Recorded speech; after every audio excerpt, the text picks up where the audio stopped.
여러분, 조선의 밤은 우리가 아는 것처럼 정적이지 않았습니다. 해가 지고 성문이 닫히면 대낮의 유교 질서는 어둠 속으로 숨어들고 그 빈자리를 기괴한 광기가 채웠습니다. 집집마다 대문에 붉은 피로 쓴 부적을 붙이고 아이의 이름을 일부러 개똥이나 말라깽이라 부르며 귀신의 눈을 피하려 했던 부모들의 처절한 공포.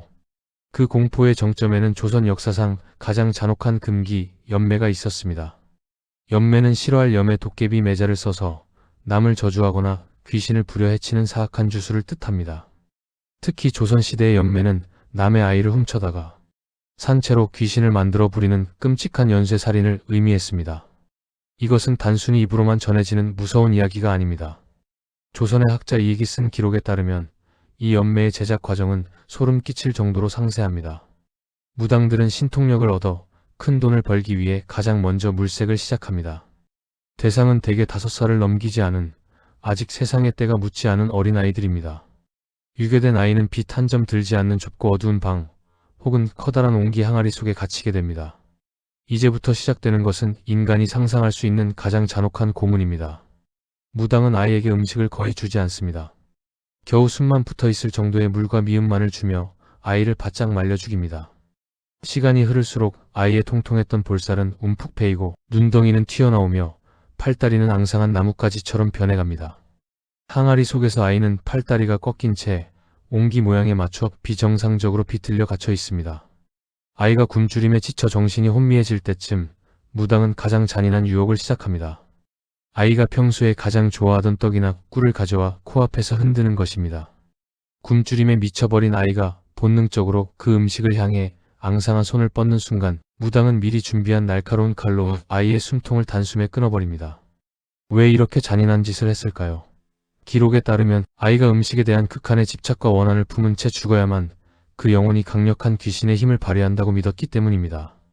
죽음의 순간 음식에 쏠린 아이의 그 간절한 시선과 원혼을 무당은 미리 준비한 작은 대나무통이나 은그릇 속에 봉인합니다. 이것이 바로 조선의 밤을 벌벌 떨게 했던 아이 귀신 태주의 탄생입니다. 이렇게 만들어진 연매 귀신은 무당의 곁을 평생 떠나지 못합니다. 무당이 손님을 받으면 항아리 속에 갇혀 죽은 아이의 영혼이 무당의 귓가에 대고 남의 비밀을 속삭입니다. 저 사람의 주머니에 돈이 얼마나 있는지, 저 집 부인이 무슨 잘못을 저질렀는지. 사람들은 무당의 신통함에 감탄하며 돈을 쏟아부었지만 그 힘의 원천이 굶겨 죽인 아이의 핏빛 원혼이라는 사실은 꿈에도 몰랐습니다. 실제로 조선시대 왕실 기록인 실록에는 이 연매를 행하다 적발된 무당들에 대한 기록이 아주 상세하게 남겨져 있습니다. 나라시를 보던 관리들은 이를 단순히 미신으로 치부하지 않았습니다. 사람의 도리를 저버린 가장 흉악한 연쇄살인으로 규정했죠. 적발된 자는 예외 없이 사지를 찢어 죽이는 가장 무거운 형벌인 능지처참에 처해졌습니다. 그가 살던 집을 헐어 연못을 만들어 흔적조차 지워버릴 정도였습니다. 하지만 돈에 눈이 먼 무당들의 사악한 욕망은 어두운 골목마다 항아리를 숨겨두고 끊임없이 아이들을 사냥했습니다. 당시의 기록에는 무당의 집에서 발견된 옹기들과 그 안에서 나온 작은 뼈가루들에 대한 끔찍한 묘사가 나옵니다. 아이의 영혼을 가두기 위해 항아리 안을 피로 칠하고 부적을 붙였던 그 현장은 보는 이들을 공포에 떨게 했습니다. 지금도 전해지는 이야기에는 한밤중 깊은 산속이나 버려진 폐가 근처를 지날 때 어린아이의 가느다란 울음소리나 새소리 같은 기괴한 웃음소리가 들리면 절대 뒤를 돌아보지 말라고 경고합니다. 그것은 어쩌면 수백 년 전 차가운 항아리 속에서 떡 한 조각을 갈구하며 죽어간 아이들이 부르는 소리일지도 모르니까요. 조선시대 백성들에게 전쟁보다 더 무서운 단어는 바로 손님이었습니다. 흔히 반가운 이를 뜻하는 이 단어가 당시에는 왜 공포의 대상이었을까요? 그것은 바로 천연두나 콜레라 같은 전염병을 옮기는 귀신을 뜻했기 때문입니다. 사람들은 이 전염병 귀신을 감히 대적할 수 없는 존재라 믿었기에 손님 혹은 마마라 부르며 지극정성으로 대접해서 조용히 떠나보내려 했습니다. 하지만 이 기만적인 평화 뒤에는 이성을 잃은 인간들이 벌인 집단 관계와 피비린내, 나는 주술이 숨겨져 있었습니다. 전염병이 마을 입구에 도달했다는 소문이 돌면 조선의 마을들은 순식간에 거대한 재단으로 변했습니다. 실록의 기록에 따르면 당시 민초들은 역병을 쫓기 위해 차마 입에 담지 못할 기괴한 행동들을 서슴지 않았습니다. 가장 흔한 것은 피의 경계를 만드는 것이었습니다. 사람들은 짐승의 피 혹은 정결하지 못한 여인의 피가 귀신을 쫓는다고 믿어 집 대문과 마을 어귀에 붉은 피를 덕지덕지 발랐습니다.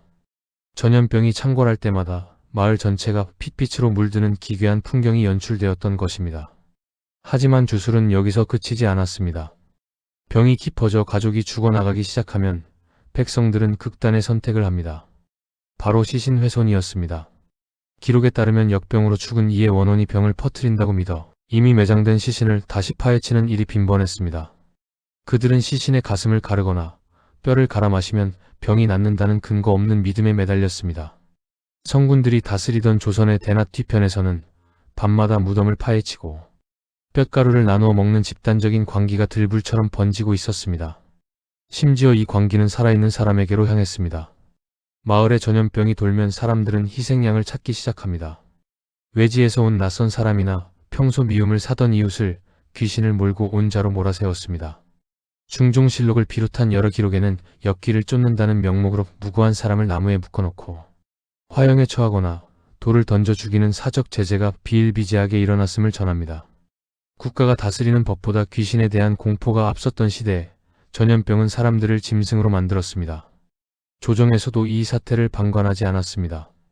나라에서는 여제라 하여 임자가 없는 귀신들을 달래는 제사를 국가 차원에서 지냈습니다. 하지만 배고프고 병든 민초들에게 국가의 재래는 너무나 멀고 무력했습니다. 그들은 당장 내 아이의 숨을 앗아가는 엽기를 쫓기 위해 무당을 불러 구판을 벌이고 아이의 이름을 개똥이나 말라깽이로 바꾸어 귀신이 관심을 갖지 않게 하려 했었습니다. 아이에게 여자 옷을 입혀 성별을 속이는 기만체까지 동원되었지만 죽음의 신은 자비가 없었습니다. 조선 후기 대기근과 함께 찾아온 역병의 기록은 더욱 참혹합니다. 굶주림에 지친 백성들이 역병으로 죽은 시신을 먹거나 병을 옮긴다는 이유로 가족을 산채로 산에 버리는 일들이 실록에 차마 눈뜨고 볼 수 없는 참상으로 기록되어 있습니다. 이처럼 엽기에 대한 공포는 조선 사회의 도덕과 인륜을 처절하게 파괴했습니다. 조선의 밤은 철저한 단절의 시간이었습니다. 인정소리와 함께 성문이 닫히면 도성 밖은 인간의 영역이 아닌 괴물과 귀신의 영토가 되었습니다. 특히 성군이라 칭송받던 세종대왕의 치세조차 흔들어 놓았던 기괴한 존재가 있었으니 바로 사람의 간을 빼먹는다는 괴물 야차였습니다. 이것은 단순히 할머니가 아이를 겁주기 위해 지어낸 이야기가 아닙니다. 세종실록 22년 경상도와 전라도 일대에서 올라온 보고는 조정 전체를 공포에 빠뜨렸습니다. 야차처럼 생긴 괴물이 나타나 사람을 찢어 죽이고 그 가슴을 갈라간과 담을 빼먹고 있습니다. 이 황당해 보이는 보고는 한두 건이 아니었습니다. 실록에는 야차에게 당했다는 변사체들의 상태가 아주 상세하게 기록되어 있습니다. 발견된 시신들은 하나같이 날카로운 독으로 가슴이 절개되어 있었고 생명의 가장 핵심적인 장기들이 사라진 상태였습니다. 사람들은 밤마다 들려오는 기괴한 울음소리를 야차의 포효라 믿으며 문을 걸어 잠그고 벌벌 떨었습니다. 하지만 이 공포의 실체는 귀신보다 더 잔혹한 인간의 광기와 탐욕이었습니다. 당시 조선 사회의 어두운 구석에는 주술적인 믿음이 독버섯처럼 퍼져 있었습니다.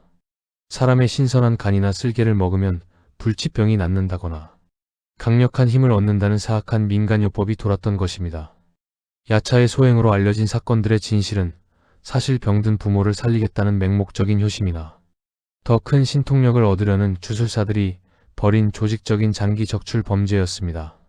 실제로 정조실록의 수사 기록인 심리록을 보면 한밤중 길 가던 행인을 살해하고 장기를 적출하다 적발된 범죄자들의 문초 기록이 나옵니다. 그들은 야차의 소행으로 위장하기 위해 시신을 짐승이 핥힌 것처럼 훼손하고 괴물의 울음소리를 흉내내며 마을 사람들을 공포로 몰아넣었습니다. 귀신에 대한 공포를 방패 삼아 인간이 인간을 사냥했던 것입니다. 조정에서는 이 야차 소동을 잠재우기 위해 대대적인 수색 작업을 벌였습니다. 세종은 직접 어명을 내려 야차를 목격했다는 보고를 철저히 조사하고 민심을 어지럽히는 자들을 엄단하라고 지시했습니다. 결국 야차의 실체는 굶주린 짐승 혹은 인간의 탈을 쓴 살인마들이었음이 속속들이 밝혀졌습니다. 하지만 이미 공포에 질린 백성들에게 야차는 이미 실존하는 괴물이었고 그 공포는 조선 왕조 내내 어두운 밤을 지배하는 가장 강력한 권력이 되었습니다. 우리가 아는 조선은 예법과 도덕의 나라였지만 그 이면에는 굶겨 죽인 아이의 영혼을 가둔 항아리, 역병을 쫓기 위해 무덤을 파헤치던 광기, 그리고 사람의 간을 탐하며 야차의 탈을 썼던 인간들의 잔혹한 기록이 숨겨져 있습니다. 실록의 갈피마다 피와 비명으로 씌어진 이 이야기들은 가장 문명화된 시대조차 인간의 본능과 공포를 완전히 통제할 수 없음을 증언하고 있습니다. 화려한 궁궐과 선비들의 글소리 너머 어둠 속에 묻혀있던 조선의 진짜 모습은 어떠셨나요? 구독과 좋아요는 조선의 숨겨진 역사를 깨우는 힘이 됩니다. 다음 시간에는 더욱 상세하고 강력한 실록의 뒷이야기로 찾아뵙겠습니다.